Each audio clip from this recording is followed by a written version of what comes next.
Con respecto por ahí a los de servicios, cuando hablamos de establecer ese nivel de servicio con tus clientes internos, ¿cómo me lo bajarías a la práctica eso para definir consensuadamente, me imagino, ¿no es cierto?, con ellos un nivel de servicio a prestar y cómo se mide, cómo se evoluciona ese indicador, ese ratio? ¿Cómo es? Si me podés Mira, comentar. hoy justamente más temprano tuve una reunión con un usuario interno sobre este tema, presentándole o revisando los indicadores de cara a este 2021. ¿Y qué es lo que hicimos? Tenemos una batería de 15, 16 indicadores segregados por tipo de parte del proceso. Por ejemplo, yo tengo también a cargo la gestión de los almacenes, entonces medimos qué tan bien cumplimos o no en cuanto a la atención de las reservas que nos hacen del almacén en tiempo y forma, los quiebres de stock. Segundo, las solicitudes de pedido. Bueno, si te las trato, digamos, acordamos un plazo de, por decir cualquier cosa, 10 días estándar. Bueno, ¿cuánto te llego a tratar realmente en menos de 10 días o en más de 10 días? Después, el plazo total de la compra. Bueno, yo te trato la SOLP en 10 días promedio, pero por supuesto después hay otros plazos, habitualmente los lead time del proveedor, que suelen ser bastante mayores que esos plazos iniciales solo de contratación. Con lo cual, bueno, mido un plazo total y te digo, mira, vamos a ponernos un plazo total X dentro del que yo pueda cumplir. Y por último, también tenés una batería de indicadores de entregas. Por ejemplo, a ver, los pedidos de compra salen con una fecha de entrega comprometida.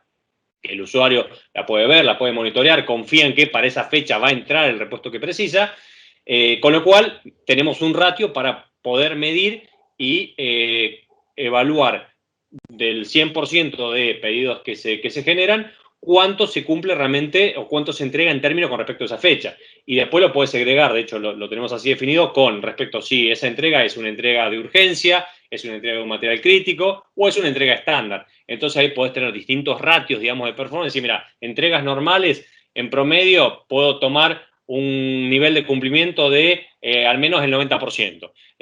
Urgencia, sí, voy a ser un poco más exigente, me voy a poner un 95%. Y ahí es donde uno puede ir ajustando con el usuario los distintos ratios de performance. Sí, lo que es importante, y por lo menos nosotros te diría que en ese sentido estamos todavía en un estadio un poco incipiente, es evaluar un poco la historia hacia atrás, ver cómo has performado hacia atrás, a todos nos encantaría poder, por ejemplo, cuando yo hablaba de indicadores de urgencia, tener ratios que sean al 100%, 2 días de entrega. Ahora, las metas están para ponerse y para cumplirse y que sean alcanzables, ¿no? El famoso, a la hora de definir objetivos, ese famoso SMART, una de esas definiciones es que sean alcanzables la meta. Entonces, Claro. no podemos poner algo simplemente que nos guste o porque el usuario te lo pida. Tiene que ser algo realizable, con lo cual es muy importante ver el histórico. Para eso primero hay que empezar a medir. Si uno no lo está midiendo, empezar a medirlo. Y una vez que lo mide, ver el histórico, proponerse alguna mejora gradual para después ir viendo con el usuario cómo se lo puede acordar para ir Claro. mejorando. Lo importante es que vaya mejorando. Para llegar al Claro. 100%, hay tiempo. Lo importante al menos es arrancar, toda mejora arranca con un primer paso. Lo importante es dar ese primer paso. Sí, a ver, vos hablaste de 3 grupos, ¿no?, segregados y en esto de establecer un SLA para o analizar servicios, vos dijiste que tenías más de 10 KPI. Imagínate que una pyme o algún comprador de una pyme que no tiene indicadores dice, pucha, tiene solamente en este grupo de servicios más de 10 y yo no tengo ninguno. Bueno, no se asuste la audiencia, como dice Otto, hay que, en función a dónde creemos que tenemos el problema, identificar lo que tenemos que empezar a medir y de alguna manera establecer 2, 3, 4 indicadores clave y empezar a medirlos. Y de a poquito ir haciendo estadística, ir poniéndose objetivos cada vez más altos. No podemos, como dijo Otto, proponernos estar en un nivel de eficiencia cercano al 90%. Creo que lo explicó muy bien, así que no quiero redundar en eso, pero es para que no se apabullen, digamos, de alguna manera las empresas que hoy no tienen implementado métricas, ¿no?, que es la gran mayoría de la pyme, ¿sí?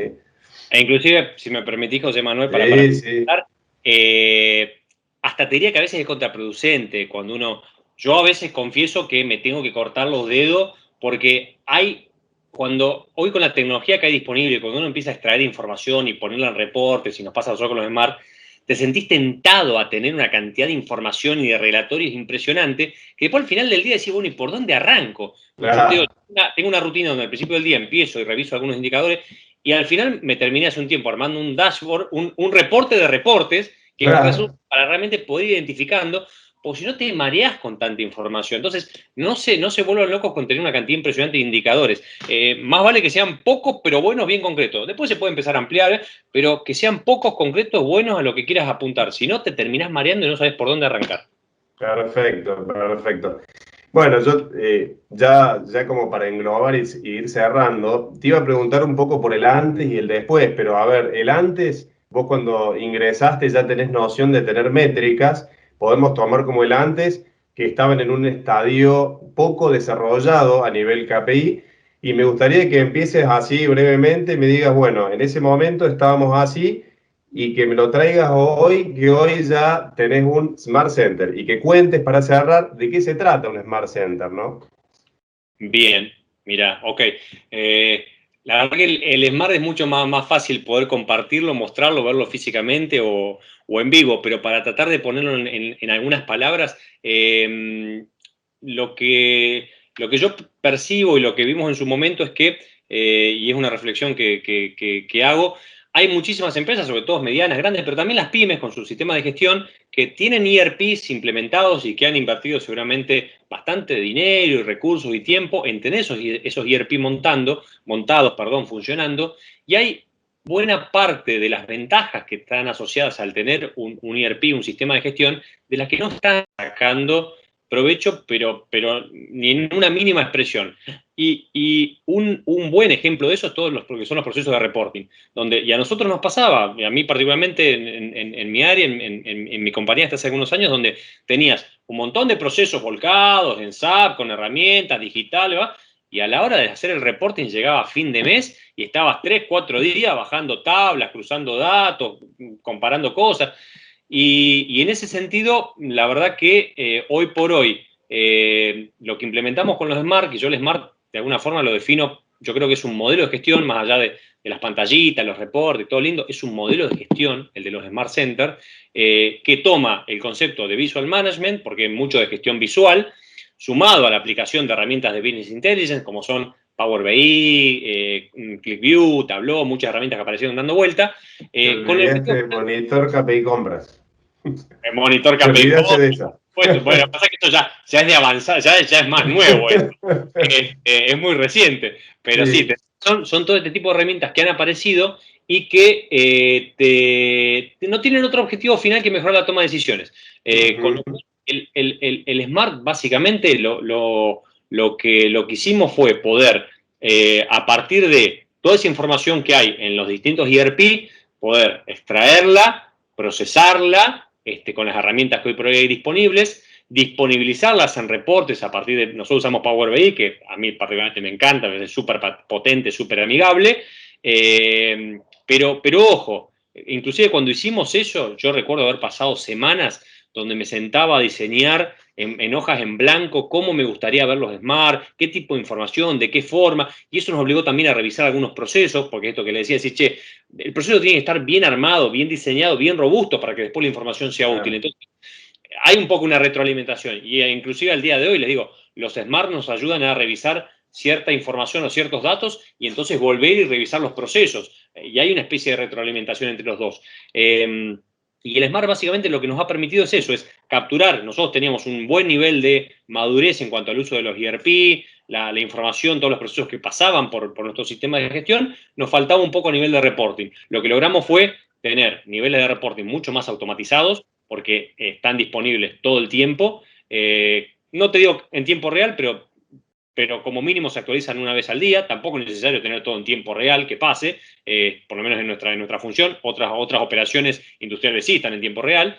Y eso te diría que primero nos liberó carga desde el punto de vista de la parte de reporting, y segundo nos dio muchísima visibilidad de todo el proceso, con la información ahí disponible, y además tiene algo muy bueno que te permite alinear, que esto es algo que te permiten los KPIs y que el Smart te lo refuerza, alinear los esfuerzos y las prioridades del equipo. Nosotros, por ejemplo, les cuento un ejemplo cortito, nosotros a la mañana regularmente arrancamos y repasamos algunos ratios, algunos indicadores del Smart, uno, por ejemplo, que tiene que ver con las solicitudes que nos llegan. Y lo primero es el primero que te llega son las solicitudes urgentes. Entonces nosotros sabemos que lo que es urgente, lo que viene, porque a nivel de proceso se definió que son solicitudes especiales que entran con SABA, eso, el reporte lo toma y te lo marca como una urgencia, y la primera urgencia que aparece es la que está más demorada, la que tiene un par de días ya de demora. Entonces, eso es lo primero que hay que tratar, y eso lo vemos hoy en un reporte en la compu, porque estamos todos trabajando virtual, pero si estuviésemos en la oficina lo vemos en las pantallas, con lo cual casi que no podés zafar, ¿viste? Te están gritando y decís, flaco, tenés que atender eso porque es lo urgente. Segundo, lo crítico. Entonces, te permite mucho alinear el trabajo y el esfuerzo del equipo, y prescindimos, no voy a decir de que ya no nos pasa, pero mucho menos de los reclamos por teléfono, ¿viste? Las presiones por mail, si tratame esto, sacame aquello, esto es urgente. No, hermano, para. Lo urgente es lo que está definido como urgente y que está dentro del proceso y que todos sabemos que está ahí, entonces le vamos a poner esa prioridad. Yo, por ejemplo, como gerente de compras, no me entero de algunas cosas que me llegan los mails con urgencia. Ahora, sí, yo todos los días sé que si hay una urgencia y está en el reporte, la voy a ver. Entonces, como ese ejemplo, te diría, hay un montón de cosas que este tipo de herramientas permiten alinear los objetivos y ponerle realmente la prioridad donde es necesario. Sí, sí, muy claro, te facilita muchísimo la gestión, la toma de decisiones, el control. Y como vos decís, al tener todo en tableros bien visuales, no podés no verlo. Porque yo creo que una gran falencia cuando uno empieza a gestionar con indicadores es la falta de seguimiento. Tener un KPI, pero no seguirlo de cerca, no tener la gimnasia de levantar la información y en tu caso, bueno, es como que te atropella la información, ¿no es cierto? Es como la tenés tan visible todos los días, vos decís, la gimnasia de juntarnos, arrancar visualizando lo más importante. Todos los días, dijiste. Entonces, quiero subrayar eso, es muy, muy importante. Bueno, Sí. como la última pregunta te hago, Otto, contame cuál es tu visión para nuestra querida área de compras para los próximos años. Podemos trazar un horizonte de 10 años para no divagar tanto y no decir de acá a 50 años, ¿no? De acá a 10, ¿cómo ves el área de compras en relación a lo que vamos a transitar, lo que va a venir y la evolución que puede tener nuestra función? Mira, hay una frase que también me gusta mucho que habla de que el futuro tiene muchos nombres, ¿sí? Para los débiles el futuro es lo inalcanzable. O sea, Ujú. para los temerosos es eso desconocido, es decir, no conoces qué puede ser. Y para los valientes es la oportunidad.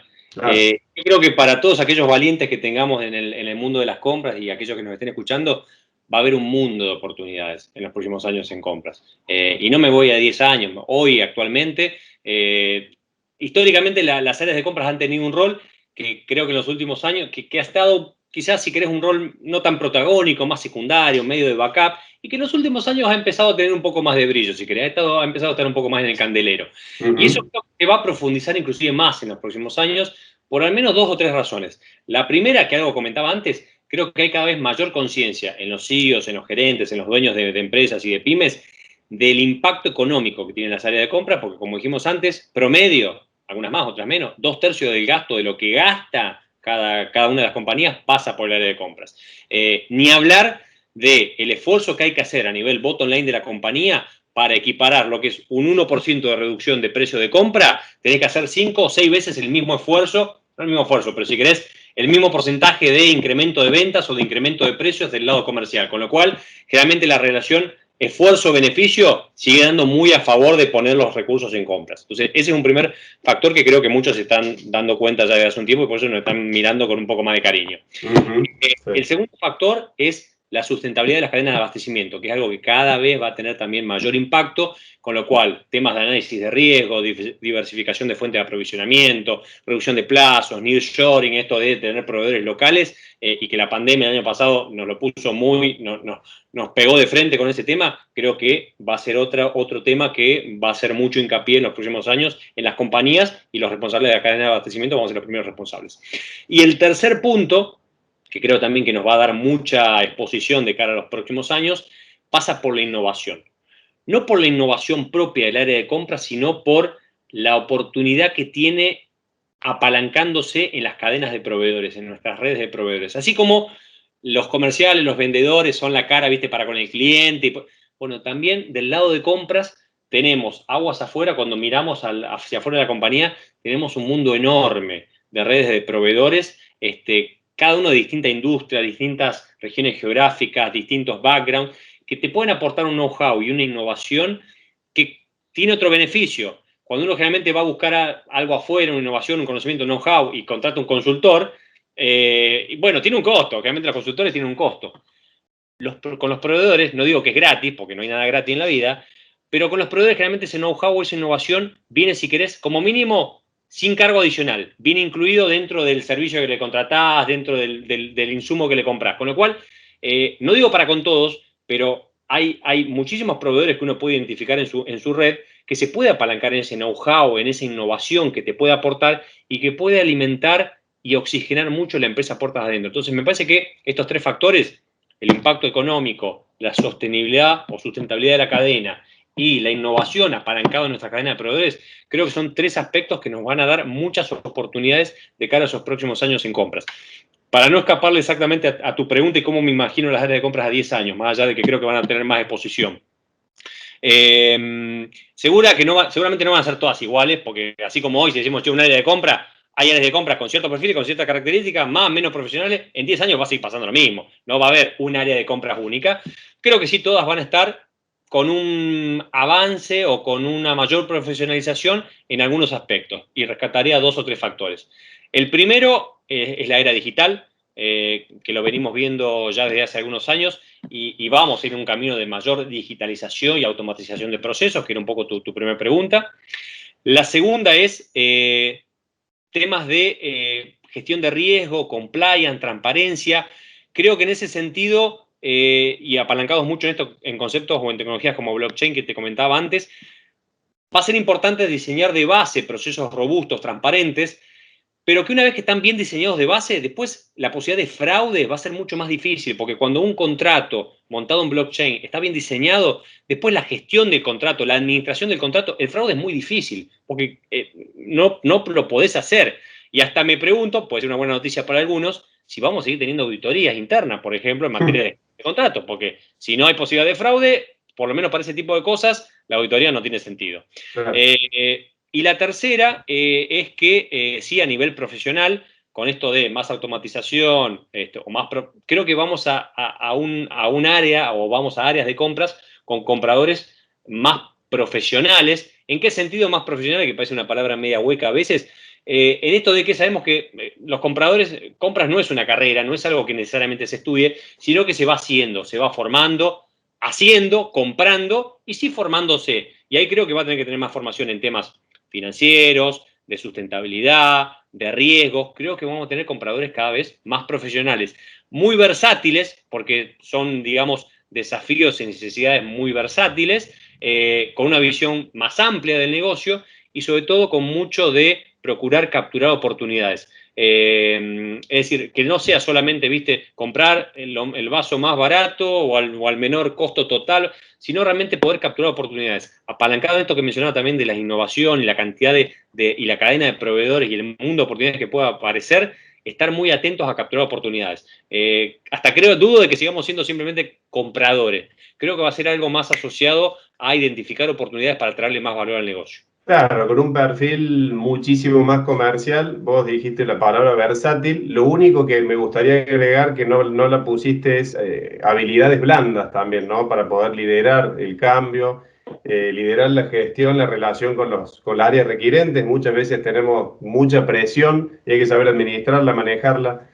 Y concuerdo con vos en todos los otros aspectos, obviamente, capacitarse, profesionalizarse, la capacidad analítica, la habilidad negociadora, que eso es un arte, una ciencia, pero sí, va a haber un cambio en las competencias, porque emitir orden de compra, eso sí creo que lo va a hacer un bot, no va más. Actualmente hay muchas empresas que ya es automático, ¿no es cierto? Porque ya se están, no sé en tu caso, en el caso de usted todavía no es automática, ¿no? La emisión de orden de compra. En muchos casos te diría ni siquiera es un bot. Cuando Manuel tenés un contrato, en nuestro caso usamos SRM como plataforma de SAP para tener los contratos a disposición y cuando llega la requisición del usuario, la solicitud de pedido, automáticamente se genera la orden de compra. Claro. Es un proceso que ya generalmente los ERP te lo ofrecen, no hace falta diseñar un bot para que saque las órdenes de compra. Ni hablar, ni hablar. Hoy ya La funciona. verdad que me gustaría quedarme una hora más hablando, muy interesante. Pero bueno, vamos a cortar. Te agradezco muchísimo. Probablemente, por si estás a disposición, continuemos hablando otros temas, porque me han quedado muchísimos temas ahí en la agenda de preguntarte. Así que bueno, agradecerte este espacio para reflexionar, ¿eh? Gracias a vos por la invitación, gracias a los que nos están escuchando, incentivarlos a que los que están en el mundo de compras sigan capturando porque va a haber muchas oportunidades, a los que están ahí o participan pero están en otro área, que nos miren con más cariño, que se sientan atraídos si les pica el bichito, y nada, de nuevo agradecerte a vos y a la universidad por la oportunidad de tener esta charla, un placer. Muchísimas gracias, Otto. Nos vemos en otra oportunidad.